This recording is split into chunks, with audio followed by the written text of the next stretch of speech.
Historically दुनिया में जब जब वॉर हुआ है गोल्ड का प्राइस रेगुलरली बढ़ा है, लेकिन इस बार सिचुएशन बिल्कुल उल्टी है। वॉर रेगुलर चल रहा है एंड गोल्ड का प्राइस आपको देखने को मिल रहा है दिन ब दिन गिरता जा रहा है। गोल्ड ने पिछले 12 सालों में सबसे बड़ी गिरावट देखी है, लगभग 2 हफ्तों में 7% की गिरावट। लेकिन सवाल ये है कि ये सिचुएशन आए क्यों, ऐसा क्यों हो रहा है। आज की वीडियो में हम समझने वाले हैं कि गोल्ड में ये गिरावट क्यों आ रही है। इसके साथ साथ गोल्ड अब सेफ एसेट रहा है या नहीं।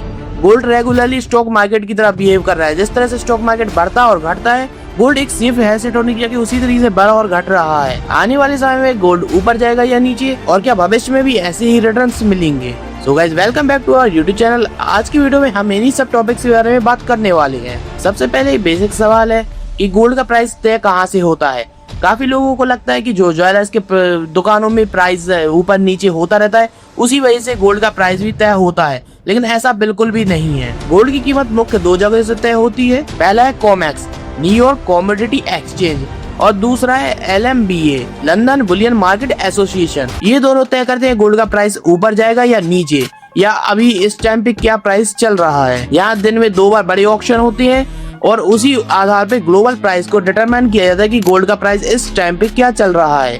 इसीलिए डेली गोल्ड का प्राइस चेंज भी होता है। अब हम देखते हैं कि इसे कंट्रोल कौन करता है। तो देखिए, कंट्रोल करते हैं कुछ बड़े इंस्टीट्यूशंस जैसे कि JP Morgan, HSBC, गोल्डमैन सैक्स, Citibank, Barclays and UBS। यहाँ पर कभी कभी मैनिपुलेशन भी होता है। 2020 में JP Morgan पर $900 मिलियन का फाइन लगा था गोल्ड को मैनिपुलेट करने की वजह से। भारत में गोल्ड सिर्फ इन्वेस्टमेंट नहीं, एक इमोशन है।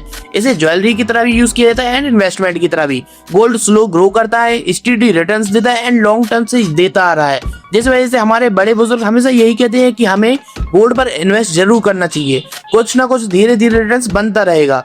लेकिन कुछ टाइम से गोल्ड भी स्टॉक मार्केट की तरह ही बिहेव कर रहा है।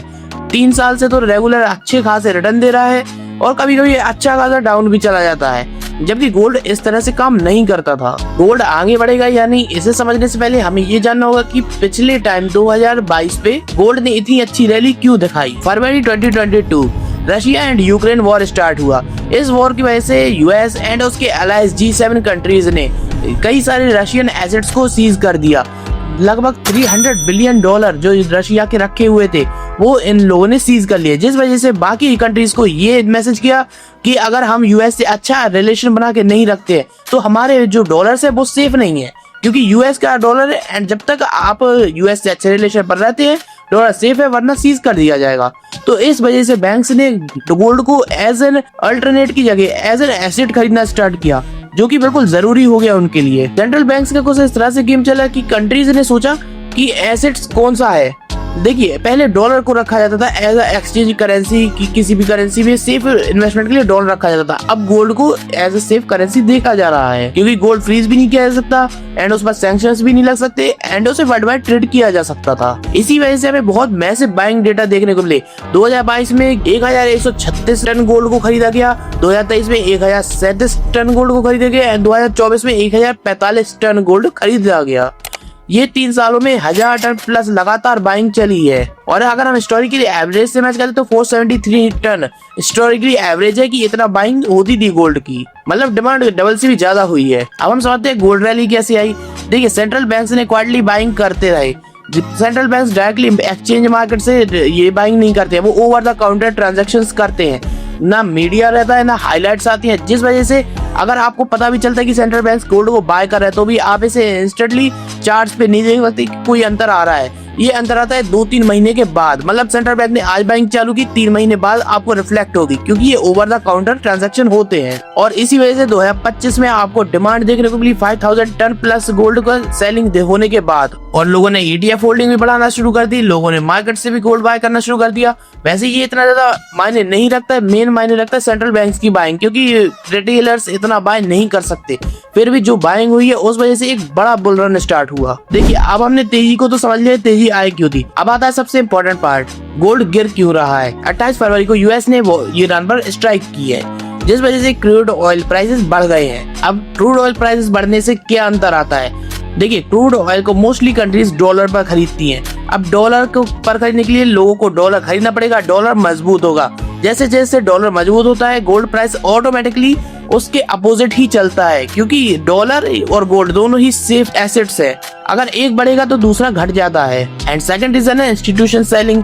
देखिए, मान लीजिए आप खुद इंस्टीट्यूशन हो, आपने 2022 में गोल्ड को काफी अच्छा खरीदा, अब 60% टू 100% आपका प्रॉफिट है एंड मार्केट के जो सेंटीमेंट्स है वो गोल्ड के खिलाफ है। अब आप क्या करेंगे? सीधी सीधी बात है, आप प्रॉफिट पे सेल करेंगे, निकल जाएंगे। वही हो रहा है। तो ऑब्वियसली यहाँ पर आपको गोल्ड पर प्रेशर देखने को जरूर मिलेगा। एंड इसके ऊपर एक्स्ट्रा प्रेशर्स भी है, जैसे कि ETF आउटफ्लोज। जिनने ETF पर इन्वेस्ट किया था, अब वो वहां से पैसा निकाल रहा है, कुछ प्रॉफिट होगा या लॉस होगा, निकालते जा रहे हैं। उसके बाद कॉमेक्स प्रॉफिट बुकिंग भी हो रही है, कॉमेक्स ने भी स्टार्ट कर दिया प्रॉफिट बुक करना। गल्फ कंट्रीज ने भी गोल्ड को सेल किया है पैसे के लिए, क्योंकि उन्हें कुछ जरूरत होगी, उन पैसे के लिए गोल्ड को सेल कर दिया है। तो इस वजह से गोल्ड और भी ज्यादा प्रेशर पर आ रहा है और आपको 2008 वाला क्रैश फिर से गोल्ड में देखने को मिल रहा है। अब बात कर लेते हैं, अभी गोल्ड किस वैल्यूएशन पर है, आपको बाय करना चाहिए या नहीं करना चाहिए। तो देखिए, अभी गोल्ड गिर चुका है काफी ज्यादा, लेकिन फिर भी गोल्ड 80% अपने 2025 की शुरुआत में जो था उससे ऊपर ही है। मतलब पिछले 3 सालों में बेस्ट परफॉर्मिंग एसेट रहा है और सेंट्रल बैंक्स के पास लगभग 5.2 ट्रिलियन गोल्ड अब भी है। एंड बहुत लोग सोचते हैं कि गोल्ड अब भी 50-60% रिटर्न देगा, तो ऐसा बिल्कुल भी नहीं है।